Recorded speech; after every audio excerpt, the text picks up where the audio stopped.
निमित्त निर्माण निर्मल वाणी ऐसी अपनी बनाओ, संपन्न संतुष्ट और संपूर्ण पवित्र बच्चों अब बन जाओ। घर चलना है, देर हो रही और न देर लगाओ। सुनो सुनो क्या कहती दादी, जरा गौर फरमाओ, जरा गौर फरमाओ।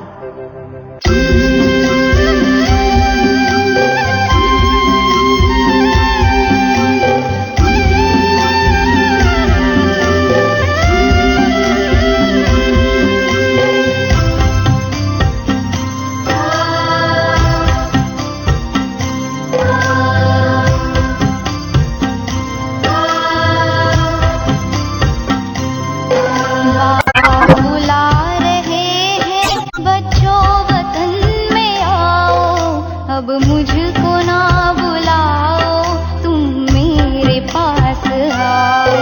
बाबा बुला रहे हैं, बच्चों वतन में आओ। अब मुझको ना बुलाओ, तुम मेरे पास आओ।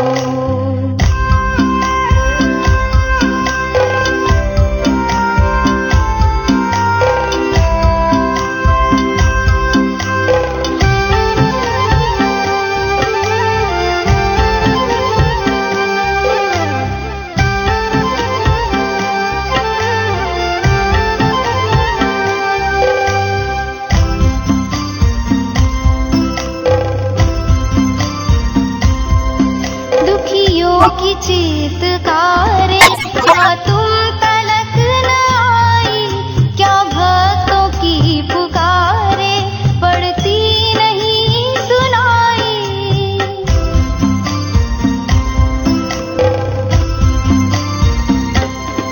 दुखियों की चीत्कारे क्या तुम तलक न आई, क्या भक्तों की पुकारे पड़ती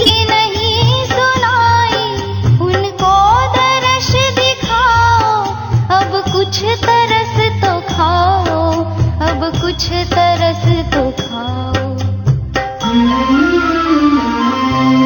बाबा बुला रहे हैं, बच्चों वतन में आओ। अब मुझको ना बुलाओ, मेरे पास आओ।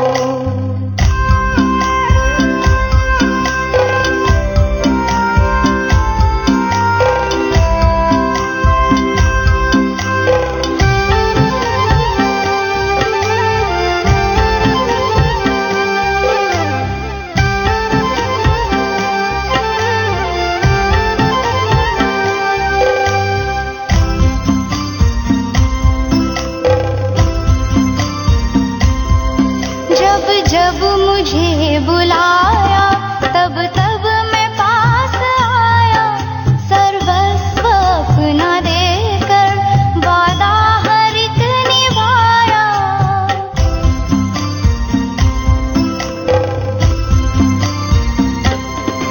जब जब मुझे बुलाया, तब तब मैं पास आया। सर्वस्व अपना देकर वादा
ओम शांति। आज 17 मई 1972 के अव्यक्त बाप दादा के मधुर महावाक्य संगठन रूपी किले को मजबूत बनाने का साधन। पांडव भवन को पांडवों का किला कहते हैं। किले का गायन भी है। ऐसे ही जो ये ईश्वरीय संगठन है, ये संगठन भी किला ही है।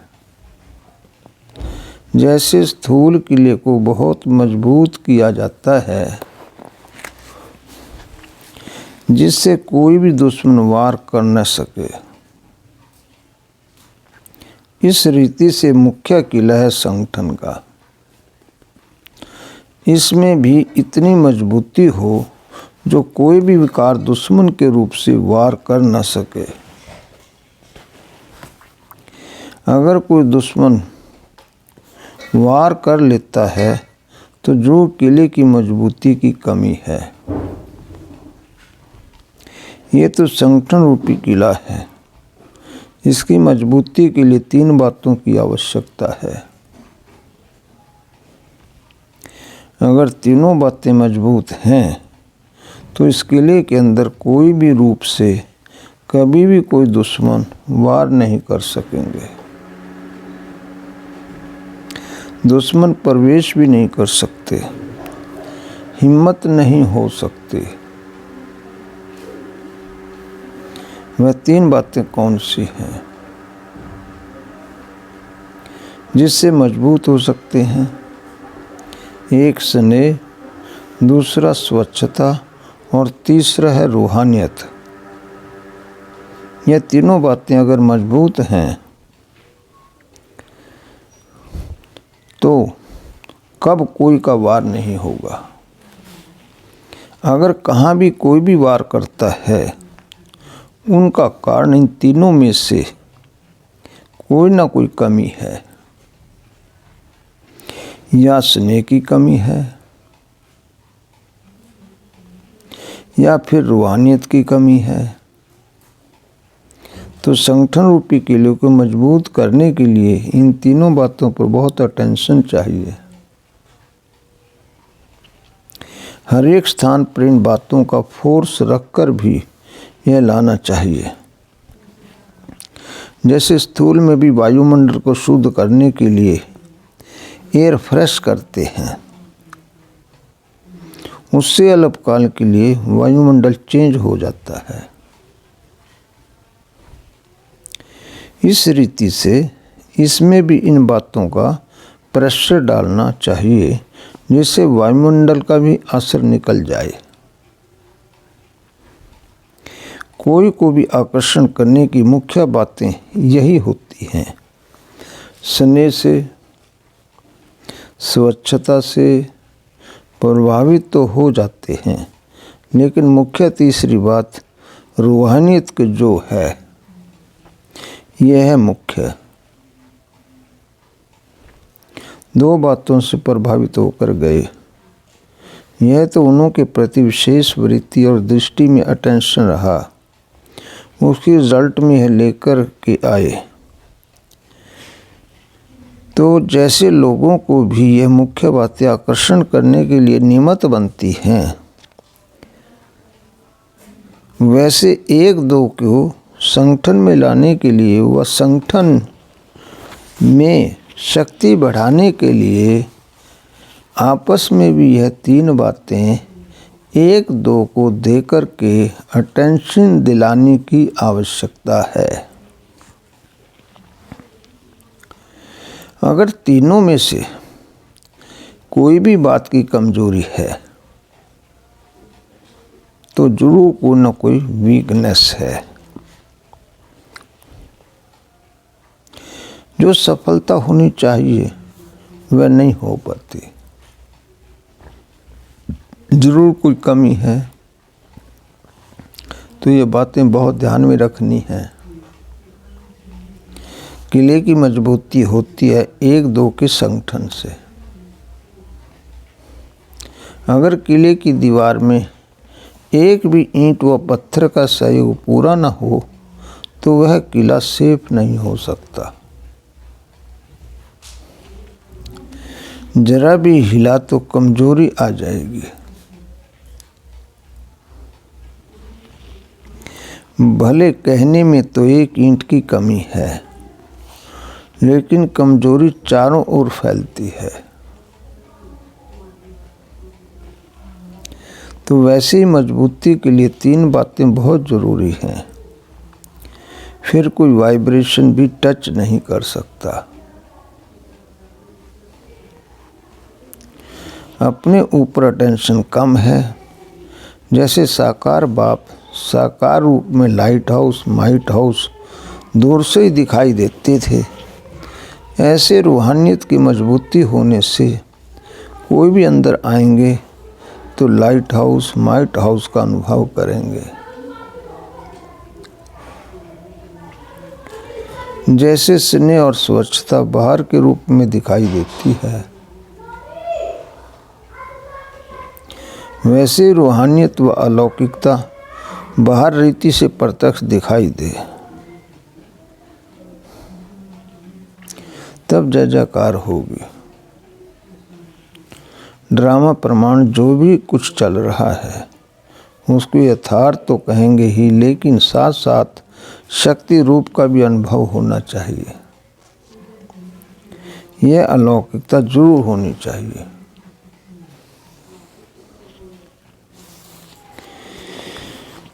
ये स्थान अन्य स्थानों से भिन्न है। स्वच्छता व स्नेह तो दुनिया में भी अल्पकाल का मिलता है, लेकिन रूहानियत कम है। यह ईश्वरीय कार्य चल रहा है, कोई साधारण बात नहीं है। ये अनुभव यहाँ आकर करना चाहिए। वह तब होगा जब अपने अलौकिक नशे में रह करके निशाना लगाएंगे।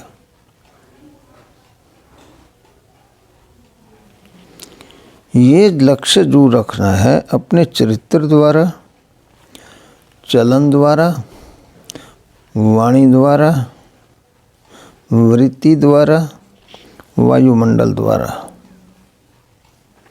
सभी प्रकार के साधनों से बाप के प्रैक्टिकल पार्ट की प्रत्यक्षता अवतरण भूमि पर तो प्रत्यक्ष मिलनी चाहिए।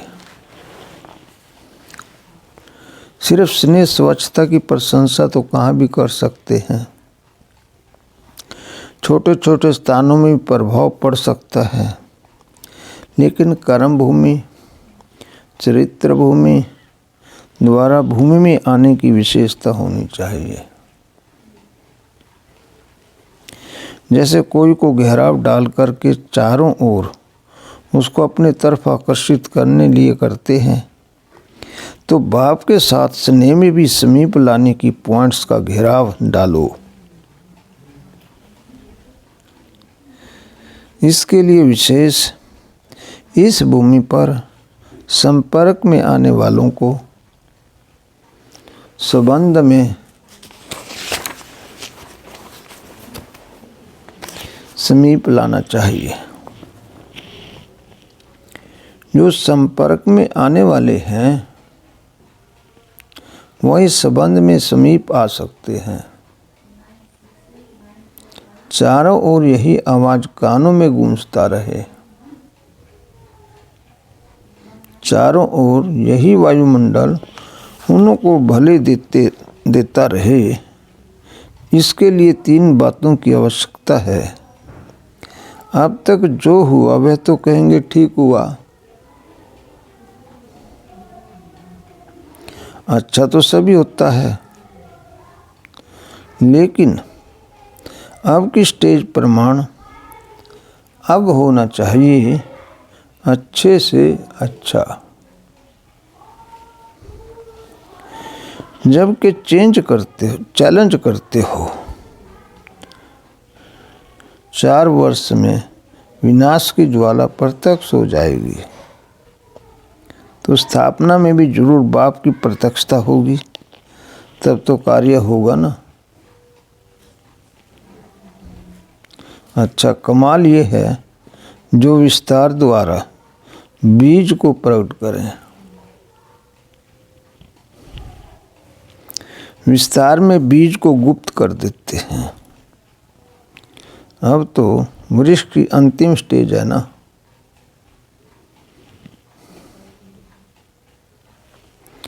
मध्य में गुप्त होता है,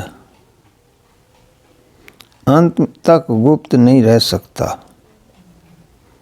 अति विस्तार के बाद आखिरी बीज ही प्रत्यक्ष होता है ना। मनुष्य आत्माओं की यह नेचर होती है जो वैरायटी में आकर्षित अधिक होते हैं।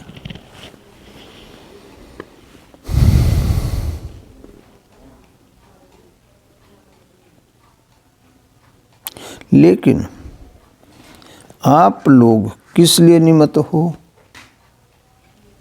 सभी आत्माओं को वैरायटी व विस्तार के आकर्षण से अटेंशन निकलवाए बीज तरफ आकर्षित करना है। क्योंकि शिव बाबा इस सृष्टि रूपी कल्पवृक्ष का बीज रूप है। हमें बीज को प्रत्यक्ष करना है। जब तक बीज प्रत्यक्ष नहीं होगा तब तक विश्व परिवर्तन भी नहीं होगा। बाबा ने इसका सार समझाया मुरली का। एक है स्नेह, दूसरा है स्वच्छता, तीसरा है रूहानियत। ये तीनों बातें अगर मजबूत हों तो कब कोई का वार नहीं होगा। तो माया दूर से ही सलाम करके चली जाएगी। इसलिए हमें स्नेह, स्वच्छता और रूहानियत जीवन में धारण करनी है ताकि हम दूसरों को प्रभावित कर सकें। ओम शांति।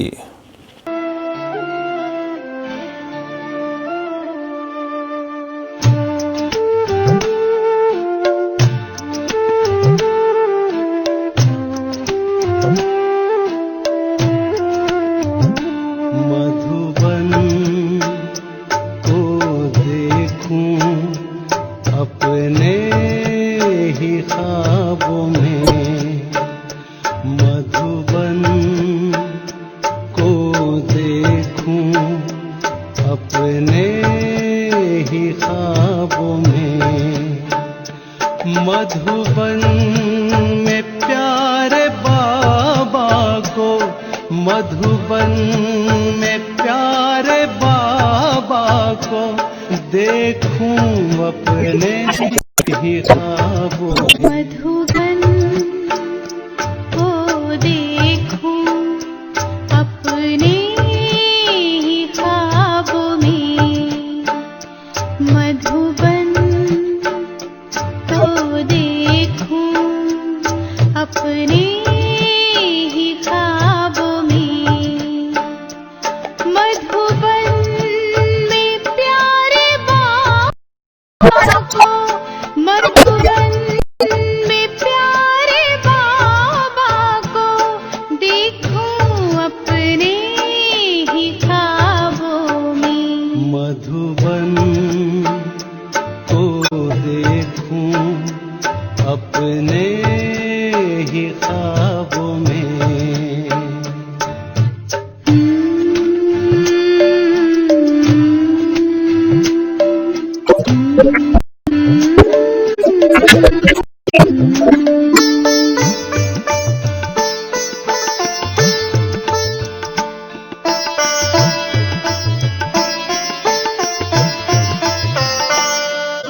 तेरा प्यारा कमरा प्यार के झूले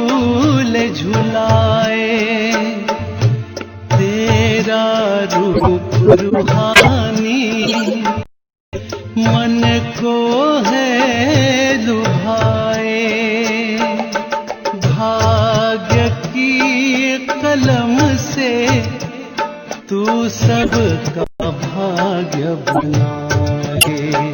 मधुबन को देखूं अपने ही ख्वाबों में, मधुबन को देखूं अपने ही ख्वाबों में।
अपने ही ख्वाबों में, मधुबन को देखूं अपने ही ख्वाबों में। मधुबन में प्यारे बाबा को, मधुबन में प्यारे बाबा को देखूं अपने ही ख्वाबों में। मधुबन देखूं अपने ही ख्वाबों में। मधुबन को देखूं अपने ही ख्वाबों में।